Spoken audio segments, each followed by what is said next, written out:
Ito pa yun eh, nabili ko sa kanya dati. Yung Mio Sporty po. Oo, nakita ko yun. Oo, ayan. Eh, kailangan ko nung authorization lang niya para kasi nakaano lang siya eh, yung temporary plate. Wala na dyan. Tagal na, wala na. Ibintan na niya yung bahay niya. No? Kasi ano yun eh. Ano kaya Facebook mo? Madyong? Matcha. Ano sa Madyong?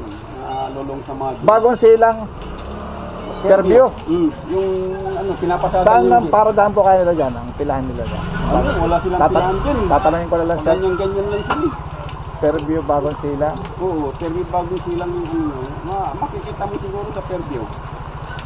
Sa may SM, Oo, pero ano yung may tapat ng Robinson. ano, Terraces. Sa Terraces. Oo. Yun, doon lang sila na ano. Maligaya. Oo, gaya-gaya, iikot lang sila diyan, Maligaya. Oo.